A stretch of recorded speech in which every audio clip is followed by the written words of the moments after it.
Despite the Hippocratic oath taken by doctors to not harm their patients, the 19th century has seen the most brutal, unhygienic, and drastic medical practices that might shock you. In this video, we will put some light on those insane medical practices that were considered normal during the 19th century.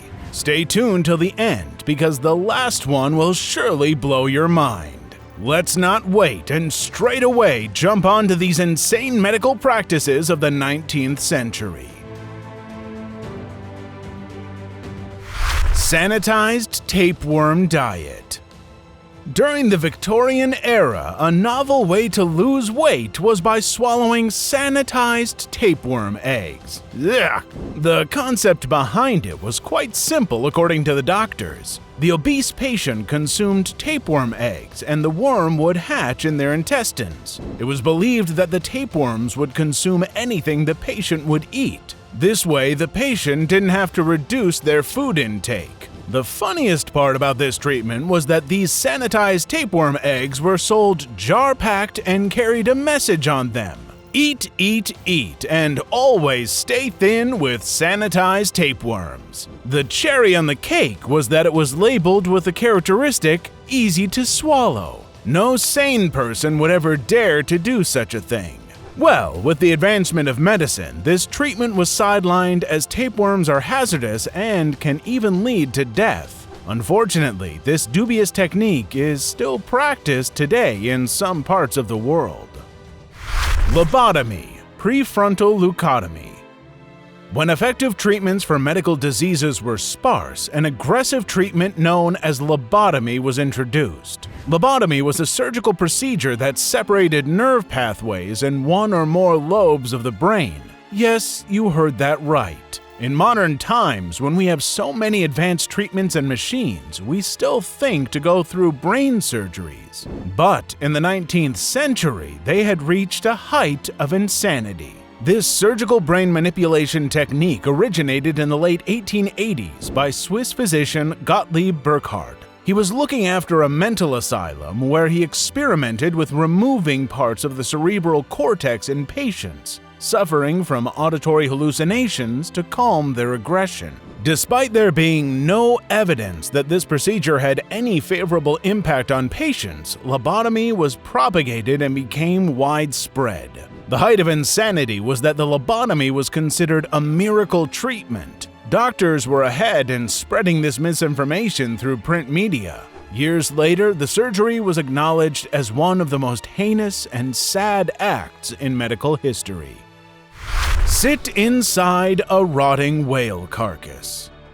Would you dare to do it? Certainly not. The thought of this even makes us feel disgusting. But in the 19th century, off the coast of Australia, this insane treatment was prescribed to patients suffering from arthritis and other kinds of joint pains. A hole would be drilled into a dead whale and the patient would drop inside. Only the patient's head would appear from the decaying whale. Regardless of whether the pile of warmly disintegrating blubber provided any relief to patients, the cure might have been worse than the sickness in this case. This treatment became famous when the New York Times reported a story in 1896 about a man suffering from arthritis who discovered a whale carcass on the seashore. His friends were shocked and had no choice but to wait because of the heat and bad smell from the whale carcass to go rescue their daredevil friend. They waited for him to walk out of this mess. Surprisingly, as reported, his arthritis, which he had been suffering for years, was healed when he emerged from the whale carcass. After this incident, the town of Eden in Australia became famous for whale carcass treatment, just like the famous Turkish baths in Turkey. Medical cannibalism, eating parts of human corpses.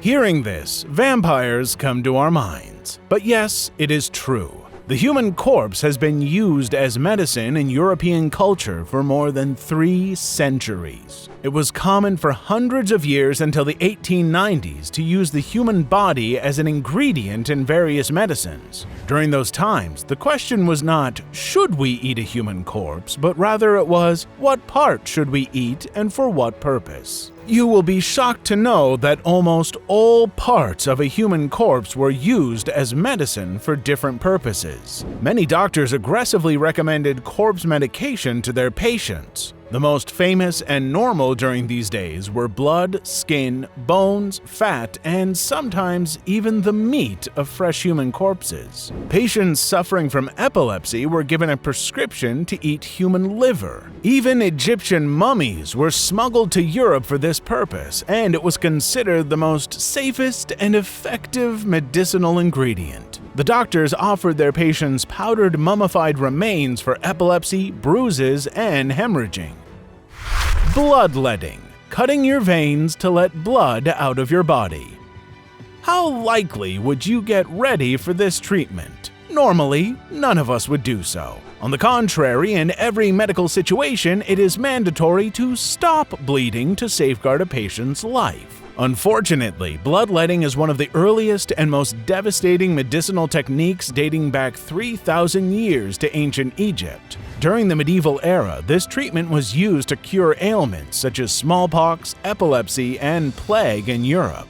But it didn't stop there. It was quite popular during the 19th century and is also used today in some medically backwards parts of the world. Thanks to the medical advancement that this therapy was discarded at the end of the 19th century by doctors as they finally realized that reducing the body's blood flow was leading to death. Such insane treatments often became the reason for the death of patients due to cardiac arrest, excessive blood loss, and severely low blood pressure. It also increased the risk of infections and anemia for the patients. Treating piles or hemorrhoids with hot iron rods.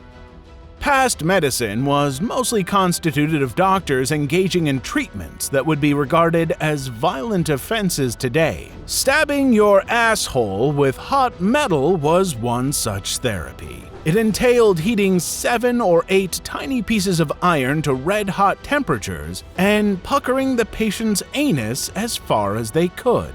In more severe cases, a tube was inserted and a burning iron was fed in and out like an ass piston until hemorrhoids parted like a burnt hide.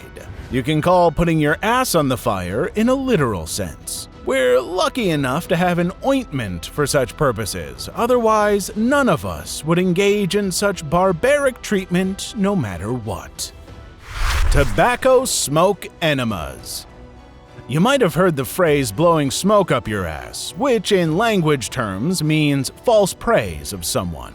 But the literal meaning lies in history. Tobacco smoke enemas were used to cure a variety of diseases in the 19th century, like migraines, respiratory failure, colds, or stomach pains. Not only that, but this treatment was even used to revive patients dying from typhoid or cholera. The insane idea behind this treatment was that nicotine would activate a patient's adrenal glands and help to produce adrenaline, which would eventually help in reviving them.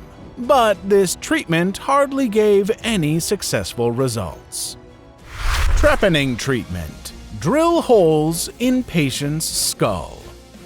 Have you ever felt like your brain was about to explode? Thank God you weren't born during the time of brutal and barbaric medicinal practices of the 19th century. The doctors of that time would drill a hole in your head to relieve this acute cranial pressure. And luckily, many people even survived the surgery. It was known as trepanation. Trepanation was commonly employed to treat head injuries in Western medicine until the 19th century. Well, we are quite lucky today's doctors aren't convinced with such treatments. Trepanation, or drilling, cutting, or scraping holes in skulls, dates back to prehistoric times and is among the first few barbaric surgical techniques by mankind. Hemoglossectomy, cutting of a part of tongue to cure stuttering. Currently, hemoglossectomy is a treatment that involves the removal of a portion of the tongue in patients suffering from oral cancer. But throughout the 19th century, some people were forced to this barbarous therapy to rectify their stammer. Doctors believed that the tongue was to blame for their speech problems, so they developed a highly ineffective, brutal treatment for correcting it. It was one of the most extreme examples of 19th century barbaric medicine. We are lucky enough to be born in this century and have the most hygienic and safest ways of medical treatments. That's all for now. Let us know in the comments which one of these was the most barbaric in your opinion. Thank you for supporting us by watching this video. Share it with your friends who would be interested in knowing such interesting facts.